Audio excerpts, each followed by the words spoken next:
Sejam todos bem-vindos no nosso divã de hoje, nosso divã sem filtro. Hoje vamos falar de um assunto sobre dependência emocional. Talvez precisamos de coragem e determinação. Eu sou Marta Lima e Gilca Barros. Aqui no canal você pode se inscrever, curtir e compartilhar, porque teremos novidades nas próximas semanas. Reconhecer a dependência emocional não é um sinal de fraqueza, como a Marta falou, é um sinal de coragem, principalmente quando a gente consegue identificar como que nós ficamos em relação ao outro, né? Muitas vezes, até o fato de ficar sozinha, a pessoa sente dor. Por quê? Porque ela não se conhece e não se reconhece. Então, é um processo de reconhecimento daquilo que acontece dentro de nós, né? A dependência emocional, como a gente falou no outro episódio, tem muito a ver com autoestima, o amor próprio. E aí, se a gente não tem esse reconhecimento, fica um pouco complicado da gente entender o que está acontecendo dentro de nós. Então, o adulto que não se conhece, ele não se reconhece. O adolescente, ele está justamente nessa fase de conhecer e se reconhecer, né? Ter um conhecimento sobre si. E aí o que acontece? A gente fala muito de autorresponsabilidade, né? A dependência emocional tem muito a ver com isso, quando a gente consegue identificar e reconhecer que isso está acontecendo. Então, trabalhar a autorresponsabilidade daquilo que a gente está sentindo. E uma coisa que você falou muito interessante, não só do reconhecimento, mas quando a gente vê que a criança e o adolescente, ele tem, vamos falar, um pensamento saudável, ele vai ser um adulto também que não vai depender do outro.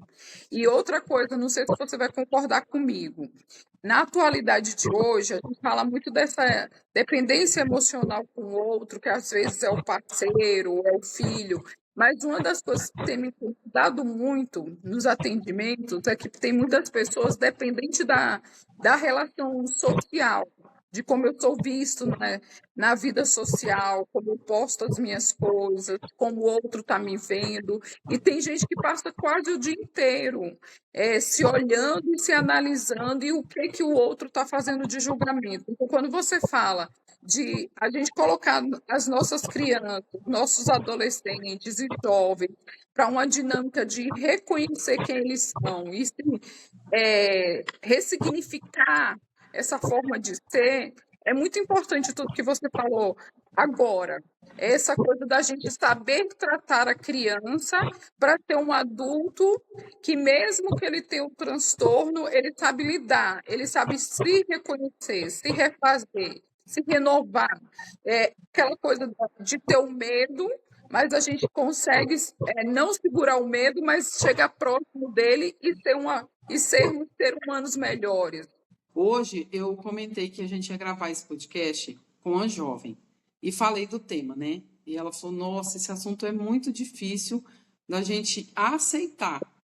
Então, a aceitação da dependência é um processo, né? Primeiro o conceito, né? A partir do conceito a gente consegue definir e perceber se a gente tem a dependência emocional ou não. Então, você vê, o conhecimento é tudo. E aí, quando essa jovem me falou isso, eu perguntei para ela assim, por que que você acha um assunto muito difícil?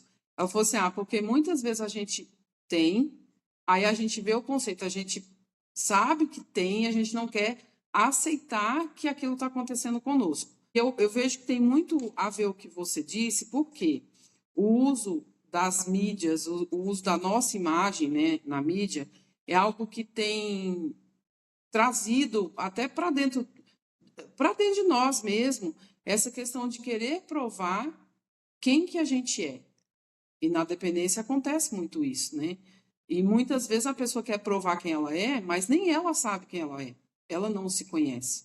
Então, passar por essa fase de negação e reconhecer é a primeira etapa aí dentro desse processo para poder se livrar de situações que a dependência causa para a gente. Então, é brigar com essa realidade, né? Quando eu entendo sobre a realidade que acontece comigo, me gera uma dor.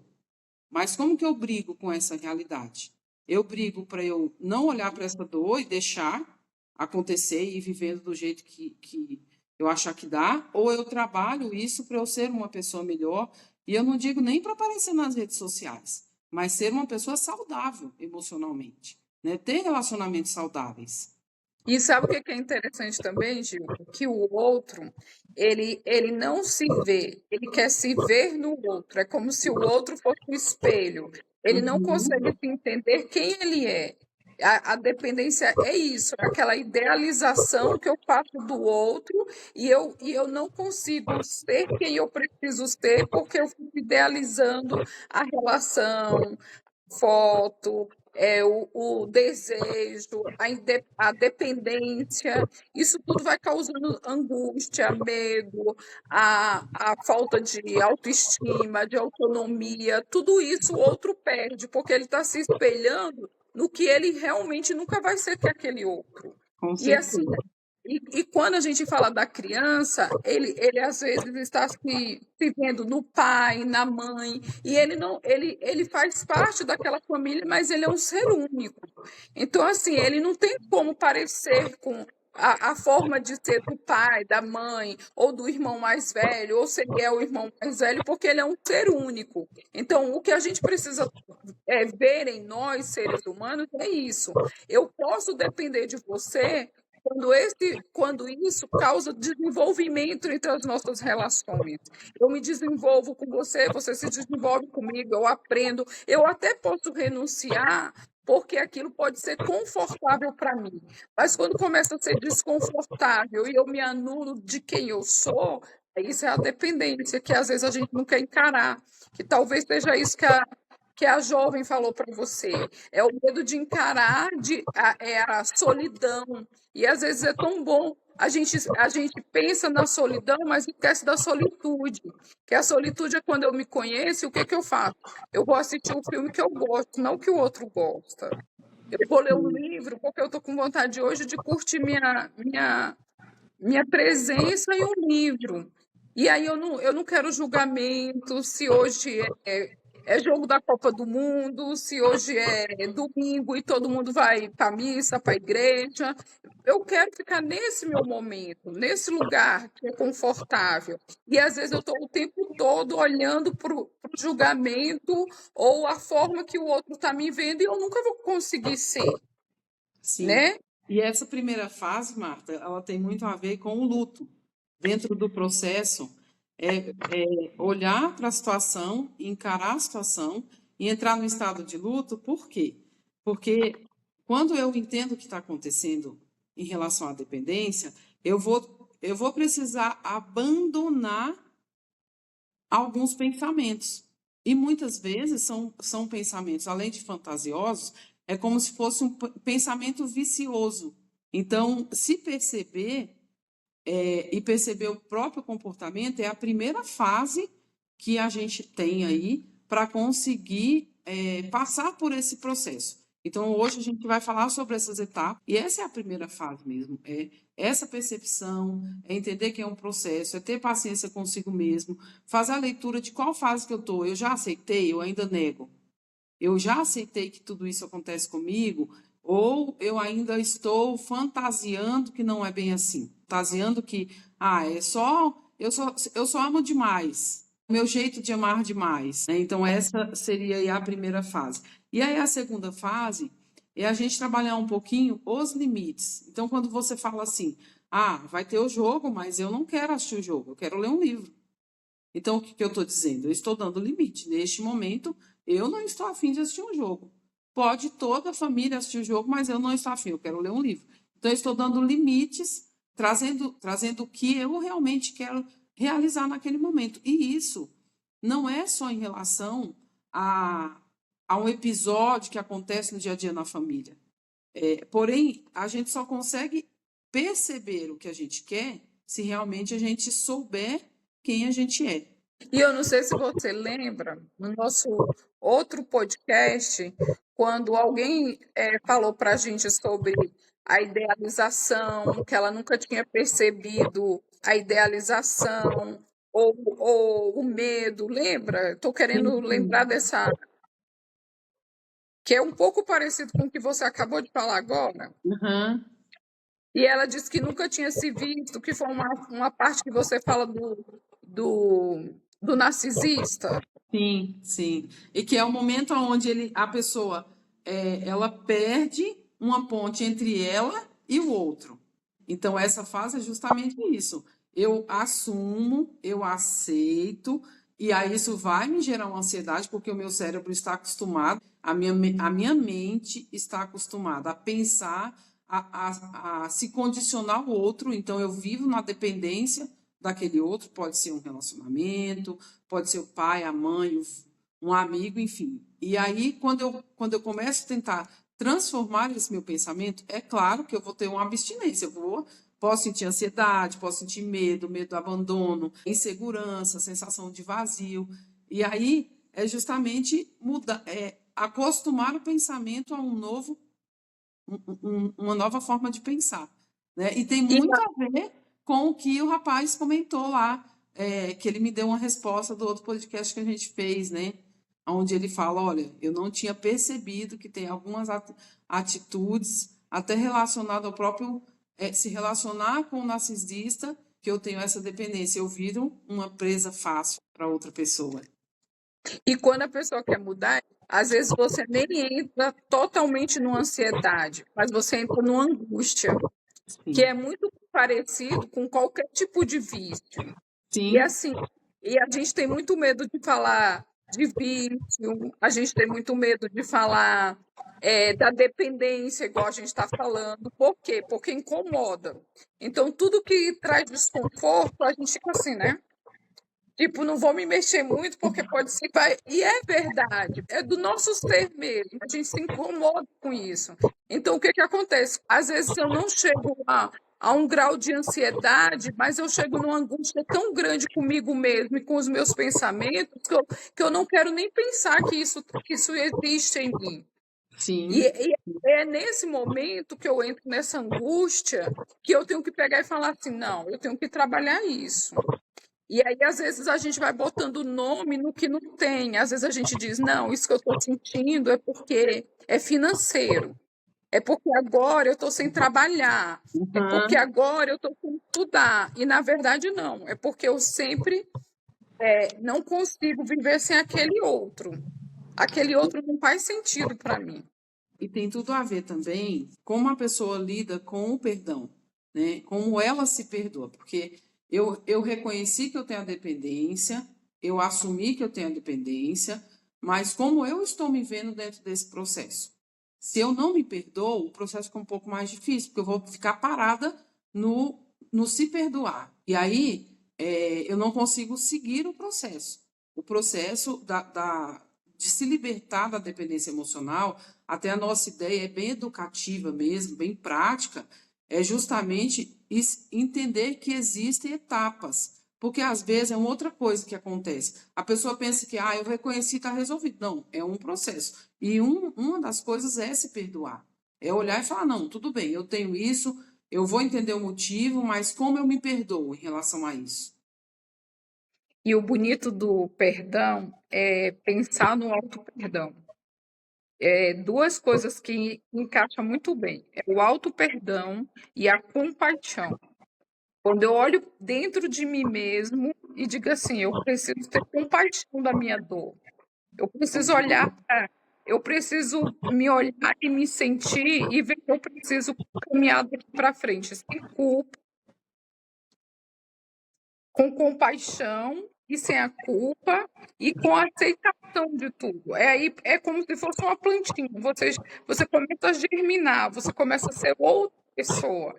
E isso é muito bom quando a gente fala assim: eu tenho auto-perdão, eu me perdoo por tudo que eu já vivi daqui para frente. E olho para mim com compaixão e a partir de agora eu sigo em frente. Isso é muito lindo. Ai, ótimo, muito É, bom. é como se você tivesse o controle nas suas mãos da cura que você tanto quer conseguir.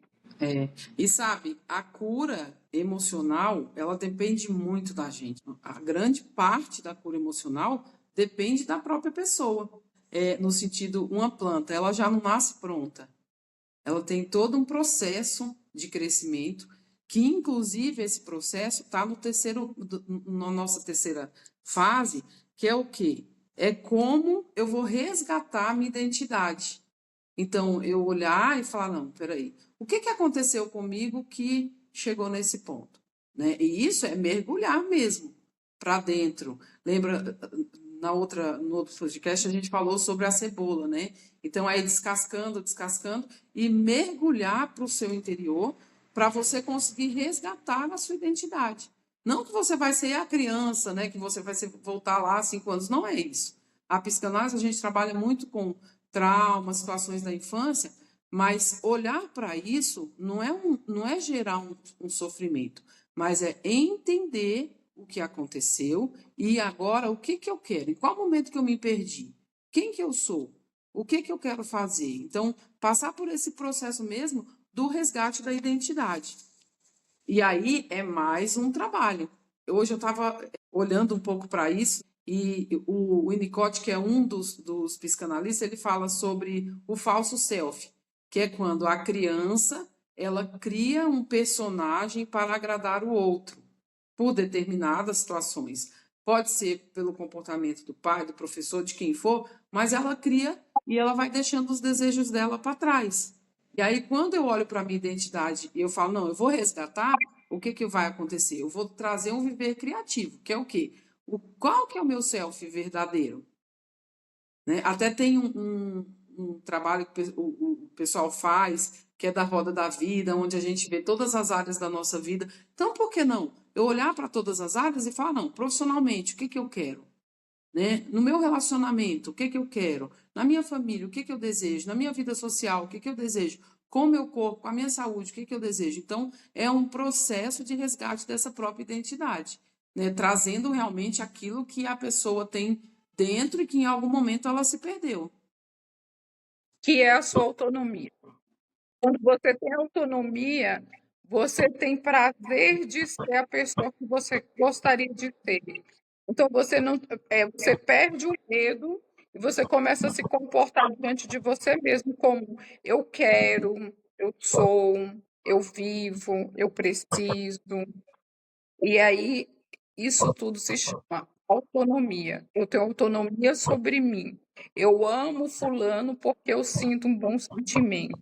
Quando ele diz não para mim, ele está mostrando a forma dele ser. Não que eu preciso dele até certo momento, quando me traz felicidade, me traz momentos confortáveis. Mas quando eu abro mão dessa minha autonomia, eu me perco dentro de mim mesmo. Verdade. E aí Lacan fala do amor maduro. É aquele que se ama, entendendo que eu desejo o outro, mas eu não preciso ser escravo dele.